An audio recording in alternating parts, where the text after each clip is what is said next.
Hello friends, this is याशी गोयल और आज हम डिस्कस करेंगे decision making statement in C language.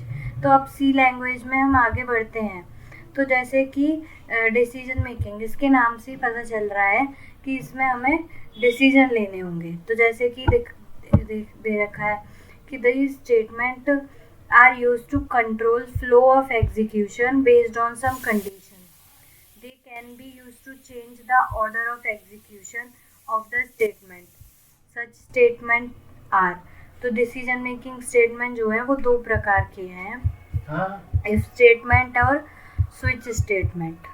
तो हम देखते हैं सबसे पहले इफ स्टेटमेंट को। तो इफ स्टेटमेंट में क्या है, जैसे हम एक एग्जांपल लें कि मान लीजिए आपकी मम्मी ने बोला कि अगर आपके 90% मार्क्स आएंगे तो आपको चॉकलेट मिलेगी।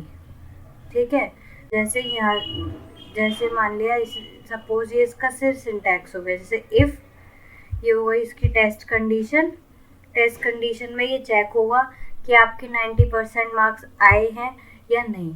अगर आए हैं, अगर ये कंडीशन सही होगी तब ये जो इसके इफ़ स्टेटमेंट के ब्लॉक का जो काम है वो होगा। ठीक है, जैसे इफ अगर अगर 5 है तो प्रिंट करे वैलिड, अदरवाइज ये प्रिंट वैलिड नहीं होगा। देन फिर हम आते हैं इफ एल्स। अब जो है इफ का जो है इफ के संग एक और एल्स भी आ गया। मम्मी ने कहा चलो थोड़ी सी आपको रियायत देते हैं कि अगर आपके मार्क्स सपोज 90% आए तो आपको चॉकलेट मिल जाएगी। एल्स में अगर 90% से कम आए, पर इतने कम भी नहीं, थोड़े कम आए 90% से, तब भी आपको छोटी चॉकलेट मिलेगी, पर मिल जाएगी। मतलब इसमें तो ये एल्स की कंडीशन में तो ऐसा है ही है कि अगर इफ वाली बात अगर सच नहीं हुई तो फिर एल्स वाली बात तो होगी ही होगी। मतलब एल्स वाला काम तो फिर होगा ही होगा। इसके बाद हम आते हैं इफ एल्स और इफ। अब इसमें कई कंडीशन चेक होंगी। मतलब अगर जैसे आपके मार्क्स ये बोल दिया कि 90% आए तो आपको साइकिल मिलेगी।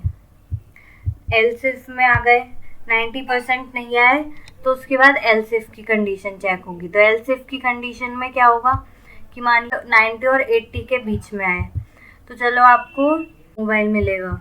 नहीं, मोबाइल तो साइकिल से भी महंगा होगा, तो आपको और कुछ मिल जाएगा। इस तरह से दूसरे एल्स इफ में अगर ये वाली कंडीशन मान लीजिए फॉल हो गई तब फिर अगली कंडीशन चेक होगी।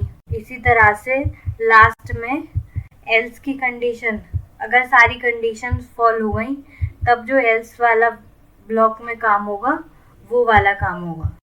और इसके बाद आते हैं हम नेस्टेड इफ में। मतलब नेस्टेड क्या, इफ के अंदर इफ।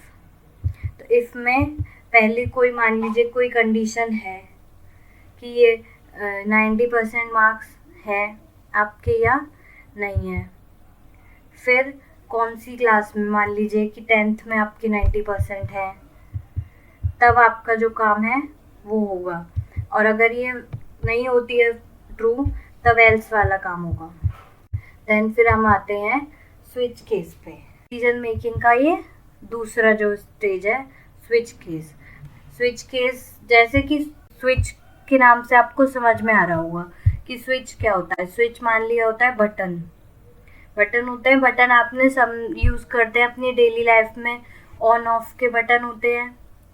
ठीक है, तो ये क्या है, इसमें वहाँ पे जब हमने इफ में देखा था तो वहाँ पे एक कंडीशन के बेसिस पे काम होना या ना होना डिसाइड हो रहा था। लेकिन यहाँ पे जब स्विच केस में मल्टी वे के डिसीजन होता है। जैसे कि मान लीजिए आपका घर है, उसमें मतलब इलेक्ट्रिसिटी का बोर्ड लग रहा है, तो उसमें क्या है 4 स्विच है। तो अगर आपने बोला कि फैन का बटन ऑन कर दीजिए, है ना, तो अगर आपको पता होगा कि हमारा कौन से नंबर का है फैन का बटन, तो आप डायरेक्ट जाके वही बटन ऑन कर देंगे ना। लेकिन अब जैसे मान लीजिए सपोज कोई गेस्ट आया है, वैसे तो गेस्ट से काम नहीं कराना चाहिए, पर मान लीजिए जैसे कि आप कुछ बिजी हैं, तो गेस्ट से आपने कहा कि गर्मी हो रही है तो आप फैन ऑन कर लीजिए, तो गेस्ट फिर कैसे फैन ऑन करेगा? उसको तो पता नहीं है ना कि कौन सा बटन है, तो वो वहाँ पे सारे बटन ऑन कर करके चेक करेगा। जहाँ पे उसका फैन ऑन हो जाएगा वहीं पे रुक जाएगा वो। तो इसी तरह से अगर हम इसमें देखें कि मतलब कि स्विच के अंदर कोई वेरिएबल आएगा, ठीक है, अब जो वेरिएबल की वैल्यू है वो जिस भी केस में मैच हो जाएगी वो वहाँ पे स्विच का ब्लॉक रुक जाएगा।